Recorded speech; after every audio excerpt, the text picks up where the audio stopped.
नमस्कार दोस्तों, स्वागत है आपका स्टडी फॉर सिविल सर्विसेज में। वीडियो को पूरा देखिए। कोई भी आपका फीडबैक है, कोई सजेशन है, तुरंत वीडियो में कमेंट करके जरूर बताइए। अच्छा लगे तो वीडियो लाइक जरूर कर लीजिए और ऐसे वीडियो लगातार फ्री में पाने के लिए चैनल को तुरंत सब्सक्राइब कर लीजिए और बेल आइकन को जरूर टैप कर लीजिए ताकि आगे भी सारे वीडियो आपको मिलते रहे। यूट्यूब में फॉलो करते हैं तो प्लीज ये वाला फ्री टेलीग्राम चैनल जरूर ज्वाइन कर लीजिएगा। सारे नोटिफिकेशन, सारे अपडेट यहीं पे आते हैं, ध्यान रखिएगा। स्टडी फॉर सिविल सर्विसेज का कोई भी पेड ग्रुप अगर आपको ज्वाइन करना है तो सिर्फ 85648053096960608974386445 यही नंबर है हमारे, सिर्फ जहां पे कॉल या व्हाट्सएप कर सकते हैं। इंस्टाग्राम पे हमारा पेज जरूर फॉलो कर लीजिएगा, study for civil dot services है। ट्विटर पे हमको जरूर फॉलो कर लीजिएगा, @स्टडी फॉर सिविल्स है। Hello everyone, welcome you all to study for civil services. आज की हमारी डेट है 20 मार्च और 20 मार्च के हमारे इंपॉर्टेंट आर्टिकल्स को हम लोग देख लेते हैं। सबसे पहला हमारा इंपॉर्टेंट आर्टिकल है पीवीटीजी। इन्हें हम कहते हैं विशेष रूप से वो जनजातीय समूह जो कि बहुत ज्यादा पिछड़े हुए हैं। इनसे जुड़ा हुआ हम बजट के बारे में भी पढ़ेंगे। महिला का आरक्षण के लिए विधेयक, राज्यपाल, अपशिष्ट प्रबंधन प्रौद्योगिकी, आधारभूत पशुपालन सांख्यिकी और इंटरनेशनल बिग कैट अलायंस, ये वाला टॉपिक बहुत ज्यादा इंपॉर्टेंट है। अब देखिए, हमारा फर्स्ट है पीवीटीजी के ऊपर। अभी जो है हमारी जनसंख्या जितनी भी है उससे संबंधित आंकड़ों के अभाव में पीएम पीवीटीजी परिव्यय के बारे में जनजातीय मामलों पर सदन समिति आशंकित है। अभी क्या है ना कि अभी हमारा जो वो आया था ना बजट, बजट में यहाँ पर 15,000 करोड़ रुपए जो हैं वो दिए गए हैं। किसके लिए? सरकार ने 15,000 करोड़ रुपए पीवीटीजी मिशन के लिए रखे। ऐसे लोगों के लिए, ऐसे जनजातीय समूह की पहचान जो कि बहुत तरीके से पिछड़ी हुई है, चाहे वो भौगोलिक उसमें हो, समुदायों से संपर्क रखने में हो, या वहां पर जो इंफ्रास्ट्रक्चर हो, या वहां पे विकास हो, सब में हर रूप से वो पिछड़े हुए हैं। तो उनको आगे बढ़ने के लिए 15,000 करोड़ का प्रावधान सरकार ने इस बार बजट में रखा है। लेकिन क्या है कि अभी ये चीज अभी पूरी तरीके से हमें मिल ही नहीं पा रही है कि अभी कितनी है। अभी जैसे वो आपको पता है कि 2011 में लास्ट जो है जनसंख्या का सेंसस, जिसको हम कहते हैं जनगणना, वो लास्ट 2011 में। अब 2021 में होनी थी लेकिन कोविड की वजह से वो नहीं हुआ, 2023 तक भी नहीं हुई है। अब उम्मीद है कि सितंबर 2023 तक हो सकता है शुरू हो जाए। तो अभी तक ये चीजें हुई नहीं है, जिसके मतलब ये है कि अभी इन चीजों का बहुत ज्यादा अभाव चल रहा है। तो इस अभाव में क्या है कि अभी तक पूरा आंकड़ा नहीं है, तो 15,000 करोड़ रुपए सही है या नहीं, उसके ऊपर बात चल रही है। ठीक है भाई। इसको पहली बार जो है 1973 में एक धेबर कमीशन है, उन्होंने एक अलग से इस तरीके से बताया था कि जो ये वो ग्रुप हैं जो कि और ज्यादा पिछड़े हुए हैं। और ज्यादा पिछड़े हुए से मेरा मतलब है कि एक तो ट्राइबल ग्रुप होते ही है, उसके अलावा और ज्यादा ट्राइबल ग्रुप है। इनको यहाँ पर जो है पहले प्रिमिटिव बोला जाता था, आदिम जनजातीय समूह। इनका नाम बदल करके जनजातीय समूह विशेष रूप से रखा गया बाद में जाके। टोटल 75 हैं ऐसे, जिसमें सबसे ज्यादा जो है आपको वो उड़ीसा में मिलेंगे, उसके बाद फिर आंध्र प्रदेश में, और उसके बाद फिर अंडमान निकोबार। और ये जो है 75, ये पूरे हमारे भारत के 18 स्टेट और एक यूनियन टेरिटरी कौन सी, अंडमान निकोबार में फैले हुए हैं। अब इनको पहचानने का ना एक प्रावधान है अलग से।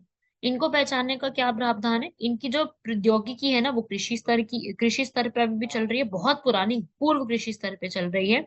साक्षरता बहुत कम है, आर्थिक लेवल पे पिछड़ापन है, और जनसंख्या भी घटती जा रही है। बीमारियां होना, चीजों का इस्तेमाल अच्छे से ना हो पाना, तो ऐसे करते करते बहुत सारी चीजें यहाँ पर बढ़ती जा रही हैं। तो अब यहाँ पर जो ये पीवीटीजी का विकास मिशन है, डेवलपमेंट मिशन है, यहाँ पर ये अभी सरकार ने लॉन्च किया है, जिसमें जितनी भी पीवीटीजी फैमिलीज हैं उसके अंदर वहां पे साफ सुथरा खाना मिलना, साफ सफाई होना और पानी, इन सब की सुविधाएं मिलनी चाहिए। ये सरकार ने अभी ही जो मिशन आया है, reaching the last mile leaving no one behind, अंतिम पड़ाव तक पहुंचना, किसी भी नागरिक को पीछे नहीं छोड़ना, इस ग्रुप के पूरे हिस्से में लॉन्च किया है। और जो अभी जो ये पूरा मिशन आया उसमें जो एक स्टैंडिंग कमेटी है, स्थायी समिति, उन्होंने मुद्दे क्या उठाए हैं कि आपने 15,000 करोड़ रुपए तो इस पूरे काम के लिए दे दिए, लेकिन इसके अंदर आपके पास पीवीटीजी में कितनी पॉपुलेशन है? ये तो आपको पता है कि 75 ग्रुप है इसमें, पर ये कितने हैं, इनकी जनसंख्या कितनी है, वो तो हमारे पास अभी भी नहीं पता। और इसकी जो आधारभूत सर्वेक्षण प्रक्रिया, अब वो आज भी सत्यापन प्रक्रिया की अधीन चल रही है। तो पीवीटीजीज को बहुत ज्यादा ऐसी जो है समस्याएं फेस करनी पड़ती हैं। पहले तो यहाँ पर कुछ रेगुलर सेंसस नहीं किया गया है। इनको बाहर के लोगों से बहुत ज्यादा एक सब जो एक समूह में दबाव होता है वो बढ़ता हुआ नजर में आता है। और यहाँ पर जो है आप कह लीजिए खनन, औद्योगिकीकरण, ऐसी चीजें जो है उनको इस वजह से उनकी जो पूरी जमीन होती है ना वो उनसे छीन ली जाती है, कई बार ऐसा होता है। और इंफ्रास्ट्रक्चर कम होने की वजह से जो है वहां पर बाकी लोगों के साथ के बजाय इनके साथ बहुत ज्यादा भेदभाव भी किया जाता है। तो क्योंकि क्या है ना कि यार इनका अपना जो एक तरीका है, अपना रहने का, अपना सब कुछ का अपना एक तरीका है। तो और जो शहरी विकासकरण है उसकी वजह से इनके जो पुरानी चीजें ना, जो पारंपरिक ज्ञान है इनके पास, पारंपरिक प्रथाएं हैं, जो इनके रिचुअल्स चलते आ रहे हैं वो बहुत ज्यादा कम होते जा रहे हैं। और क्लाइमेट चेंज का भी इन पे काफी ज्यादा इम्पैक्ट पड़ रहा है, और नेचुरल रिसोर्सेज पे भी। रेनफॉल चेंज हो रहे हैं, फ्लड्स आना, ड्रॉट आना, ये चीजें भी कॉमन होती जा रही है। तो सबसे पहली चीज ये है कि सरकार को पीवीटीजे की पहचान करनी होगी, इनके अधिकारों की पहचान करनी होगी, और जो भी सरकार की यहाँ पर समावेशी शासन की जो एक प्रणाली है उसके तहत इनको सबको वितरण देने का, जो जो भी यहाँ पे हम सेवा वितरण देना चाहते हैं वो पूरी देने का यहाँ पर अधिकार होना चाहिए। तो आप यहाँ पे रीड कर सकते हैं, बहुत बड़ा एक ग्रुप है ट्राइबल ग्रुप। उसमें से एक ग्रुप को शेड्यूल्ड ट्राइब्स कहते हैं, और उसमें से एक ग्रुप को हम क्या कहते हैं, पीवीटीजी। तो ऐसे करके 3 कैटेगरी में ग्रुप्स बने हुए हैं, अलग अलग प्रकार से इसको जाना जाता है। बढ़ते हैं हमारे नेक्स्ट आर्टिकल की तरफ, वुमेन रिजर्वेशन के ऊपर। हाल ही में जो है भारत की एक राष्ट्र समिति ने नेता जो है एक के कविता ने लंबे समय से लंबित जो महिला आरक्षण का विधेयक था उसको शीघ्र पारित करने की मांग करी, और साथ ही साथ 6 घंटे की भूख हड़ताल भी शुरू करी। ये बहुत ज्यादा न्यूज में रहा था। ये जो महिला है, भारत शास्त्र समिति की के कविता, काफी न्यूज में रही है। तो भारतीय संसद के लगभग आप जानते हैं 14% सदस्य महिलाएं हैं, जो कि अभी तक की जितनी हमारी पार्लियामेंट रही है, अभी 17वीं नंबर की पार्लियामेंट जो है लोकसभा चल रही है, उसमें सबसे ज्यादा इस बार महिलाएं।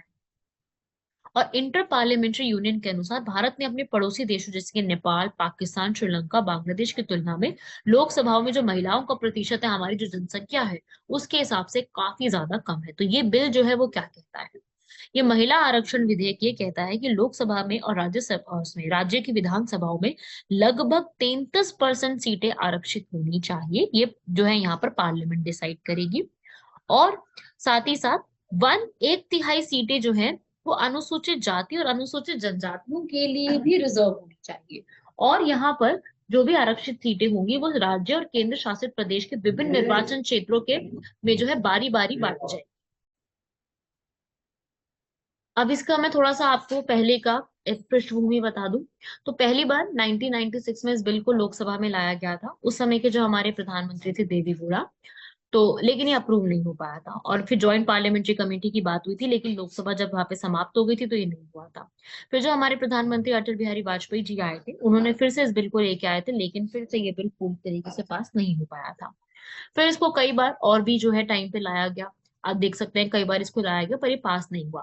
देखो इस बिल के जो, अगर मैं पक्ष में बात करूं तो काफी सारे हमारे पास एक्शन है, जैसे कि महिलाओं की स्थिति में सुधार करने के लिए अगर हम चाहते हैं कि कुछ पॉजिटिव एक्शन लिए जाए तो हम यहाँ पर ये कर सकते हैं। क्योंकि आज के समय में भी चाहे हम कितना भी कह लें कि महिला आगे बढ़ रही है, सब सही बात है, लेकिन फिर भी राजनीतिक दल जितने भी हैं वो स्वाभाविक रूप से पितृसत्तात्मक ही है, पेट्रियार्कल ही आज भी उनका नेचर देखने को हमें मिलता ही मिलता है।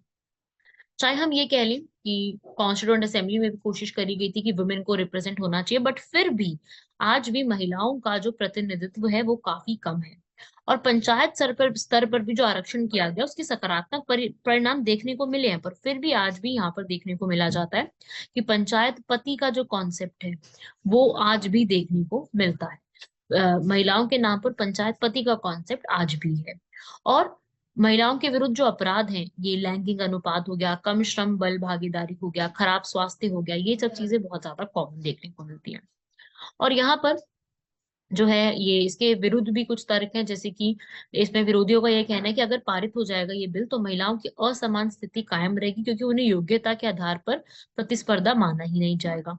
कि क्या होगा ना कि उनको ये बोल दिया जाएगा कि यार ये तो बस रिजर्वेशन था इसलिए आ गई, है ना। और ये भी बोलते हैं कि विधेयक को अगर पारित कर दिया तो उसके पीछे जो है यहाँ पर चुनावी सुधार जैसे मुद्दों को से ध्यान हटा करके इन मुद्दों पर ध्यान रखा जा रहा है। तो ये कुछ इसके अगेंस्ट जो है वो लोगों ने बात भी कही है, जो हमें देखने को मिलेंगे। आप इसको पढ़ सकते हैं, ठीक है। देखो भाई यार, मैं तो यही कहूंगी कि जब तक हम आवाज नहीं उठाएंगे इस चीज के लिए, महिलाएं जब तक नीति निर्माण का हिस्सा नहीं बनेंगी, देश तरक्की उस तरीके से नहीं कर सकता जो हम चाहते हैं।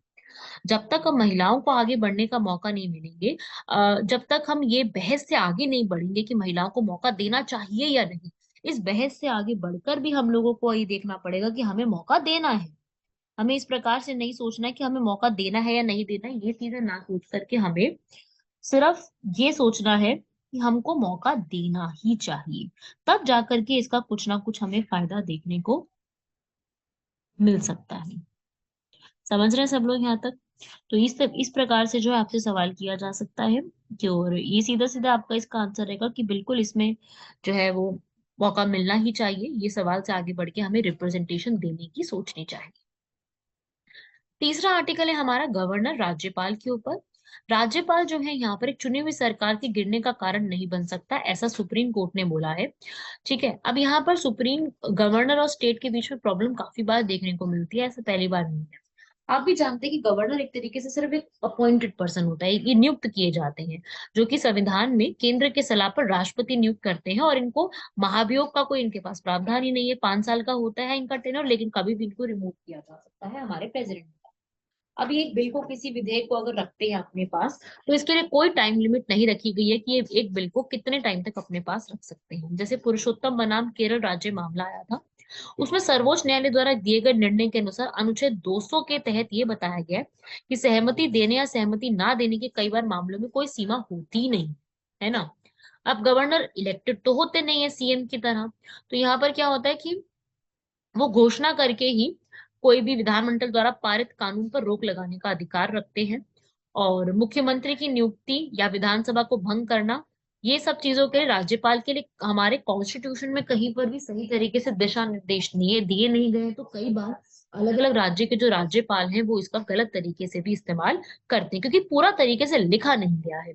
और ये भी नहीं बताया हुआ है हमारे कॉन्स्टिट्यूशन में कि अगर कभी गवर्नर और स्टेट के बीच में कोई मतभेद आ जाता है तो उस मतभेद को सुलझाने के लिए क्या और कैसे उसको शामिल करना चाहिए।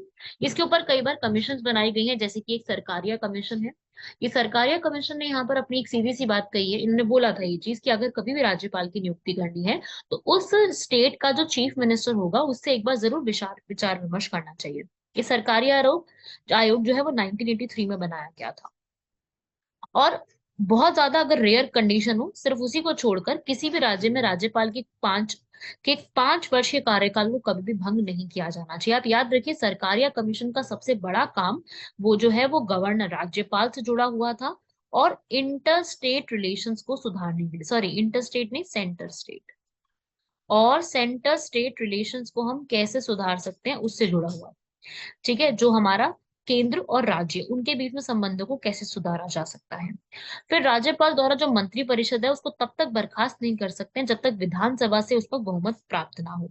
और article 356 B R Ambedkar, Jawaharlal Nehru, कई लोगों ने कहा था कि ये सिर्फ और सिर्फ तब इस्तेमाल किया जाना चाहिए जब आपके पास कोई और चारा ही नहीं है, आपके पास कोई और ऑप्शन उपलब्ध नहीं। तो जब इसको हम क्या कहते हैं, as a lender of last resort, सिर्फ आप इसको अंतिम समय में, अंतिम पड़ाव में यूज करेंगे जब आपके पास कोई और उपलब्ध विकल्प नहीं होगा और बाकी सारे आपके जो विकल्प है वो फेल हो गए, तभी आप सिर्फ प्रेसिडेंट रूल लगाएंगे, अदरवाइज नहीं। ठीक है, इसको भी कई बार इस चीज के लिए बोला गया, तो उसमें भी याद रखिएगा, एक इंपॉर्टेंट है ये वाला, सीधा पूछा जा सकता है।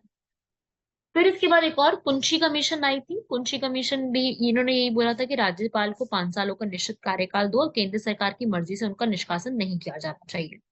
और जैसे हमारे प्रेसिडेंट के पूरा महाभियोग का हमारे पास पूरा प्रक्रिया लिखा हुआ है ना, आर्टिकल नंबर 61 में पूरा राष्ट्रपति को कैसे हटाना है उसका पूरा हमारे पास एक महाभियोग लिखा हुआ है जो हम पढ़ते भी हैं। सेम ऐसे ही महाभियोग राज्यपाल के लिए भी होना चाहिए, पर ऐसा नहीं होती। ठीक है, और राज्यपाल को विवेकाधीन शक्ति का उपयोग करना है, लेकिन उसके लिए उसको तर्क देने पड़ेंगे। ठीक है, आप बिल्कुल अधिकार होना चाहिए कि अपने विवेक से वो चीजों को सॉल्व कर सकता है, पर उसके लिए आपको क्या देने पड़ेंगे, पहले तर्क देने पड़ेंगे। और अगर कभी भी स्टेट की विधानसभा कोई बिल को पास कर देती है और वो बिल को पास करने के बाद 6 महीने के भीतर भीतर, या पास कर देती है और राज्यपाल अपने पास रखता है, तो 6 महीने के भीतर भीतर उनको कोई निर्णय लेना देना चाहिए, या फिर उसको उस बिल को राष्ट्रपति के पास पहुंचा देना चाहिए विचार विमर्श के लिए। ऐसे ही एक जो कमेटी है, national commission to review working of constitution, हमारे पूरे कॉन्स्टिट्यूशन की कार्यप्रणाली को समीक्षा करने के लिए एक संविधान में एक पूरी बनाई गई है।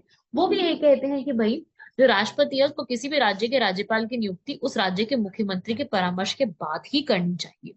और यहाँ पे सवाल ये आता है कि मंत्रालय ने विधानसभा का विपक्ष विश्वास खोया है या नहीं। इस प्रश्न का प्रशिक्षण सदन के पटल पर ही किया जाना चाहिए। ऐसे एक केस आया था सुप्रीम कोर्ट में, एसआर बोमई वर्सेस केस। इसके अंदर यहाँ पर जो है पूरा क्वेश्चन जो पूरा था, लूज किया है या नहीं, स्टेट गवर्नमेंट के पास पूरी बहुमत है या नहीं, वो उसी समय डिसाइड किया गया था। और वही आर्टिकल 356 के लिए भी बोला गया कि एक असाधारण शक्ति है और इसको सिर्फ विशेष परिस्थितियों में ही इस्तेमाल होना चाहिए। नेक्स्ट नबाम राबिया केस आया था, जिसमें यहाँ पर सुप्रीम कोर्ट ने बोला था कि यदि मुख्यमंत्री के पास सदन में बहुमत है तो सदन को आहूत करने के मामले में राज्यपाल के पास अपनी विवेकाधीन शक्ति नहीं है। अगर राज्यपाल यहाँ पर जो है इसको हटाना चाहता है तो यहाँ पर वो कैबिनेट की मर्जी से, चीफ मिनिस्टर की मर्जी से ही काम करेगा, मंत्री परिषद से पूछ के ही करेगा। ऐसे नहीं है कि अपनी मर्जी से कुछ भी यहाँ पर जो है हाउस को आहूत किया जाए या समन किया जाए। इसके अलावा यदि राज्यपाल के पास ये मानने का पर्याप्त आधार है कि मुख्यमंत्री अपना बहुमत खो दिया है, तो वो फ्लोर टेस्ट के यहाँ पर आदेश दे सकता है। फ्लोर टेस्ट का मतलब क्या होता है कि आपको फ्लोर पर अपनी जो बहुमत है, अपनी मेजोरिटी है, वो प्रूव करनी होती है, अदरवाइज आपके खिलाफ नो कॉन्फिडेंस मोशन को लेकर आया जाता है। देखिए, नो कॉन्फिडेंस मोशन हमारे संविधान में कहीं पर भी मेंशन्ड नहीं है। नो कॉन्फिडेंस मोशन संविधान में कहीं नहीं लिखा गया, पर ये एग्जिस्ट करता है। ठीक है भाई, याद रखिएगा, ये Shamsher versus state of Punjab, SR Bommai Nabam Rabia case भी है। फोर्थ आर्टिकल है हमारा, जो हमारा अपशिष्ट प्रबंधन होता है उसको हम कैसे मैनेज करें। देखो, आप जानते हैं कि यहाँ पर शेषा और रैपिड कंपोस्टिंग तकनीक से भारत में जो लैंडफिल है उनके समतल को ठीक करने का समाधान मिल रहा है। एक टेक्नोलॉजी है शेषा टेक्नोलॉजी। ये शेषा टेक्नोलॉजी क्या होती है, जिसमें आप क्या करेंगे, जितना भी सारा पूरा भी जितना भी वो है वेस्ट है, उसको आप उत्कृष्ट सुगठित गोलाकार रख करके उसको पूरा एक साथ तैयार करके रखेंगे यहाँ पर। और फिर उसको जो है जैव निम्नीकरण अपशिष्ट का एक विकेंद्रीकरण प्रसंस्करण जो है वो बनाना शुरू कर देंगे। ये शेषा यहाँ पर इसी से शब्द है क्योंकि इनका ना जो पूरा एक मिलता है ना, वो एक जो नाग होता है ना शेष, उससे जैसा मिलता है। इससे क्या होगा कि यहाँ पर आप हेलिकल शेप बनाएंगे। हेलिकल शेप जो होती है वो यहाँ पर जो है एक तरीके से कम लागत में पीवीसी पाइपों से बनके पेचदार आकार के बन जाते हैं ये। और इसके निर्माण में बहुत कम आपको पैसा लगेगा, और ये छोटे छोटे जो जगह है ना वहां पर भी काम करने के लिए सही रहता है। और ये मीथेन जो है यहाँ पर इसमें अच्छा खासा मीथेन का इस्तेमाल यहाँ पे कम किया जा सकता है। और बाकी इसको ऑनलाइन भी आप देख सकते हैं, पूरा ऑनलाइन इसको जांचने का भी आपके पास तरीका है।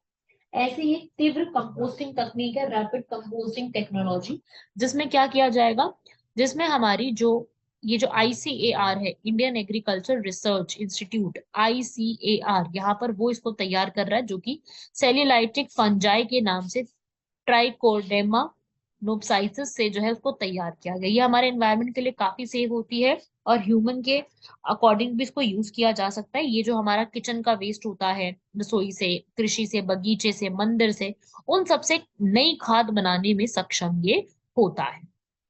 ठीक है, और इसकी बहुत ज्यादा गंदी स्मेल भी कुछ नहीं होती है। और इसको यूज करने के लिए वही है कि पहले आप सारा मटेरियल इकट्ठा कर लो, उसमें से जो नॉन बायोडिग्रेडेबल है उसको अलग कर दो, और जो सही मटेरियल है उसको आप बाकी जो है गोबर वगैरह के साथ मिला करके उसको पूरा एक बायो कंपोस्ट बना दो। 1 महीने के बाद उसको पूरा तैयार करो और फिर इसको मॉइस्चर के लिए छोड़ दो।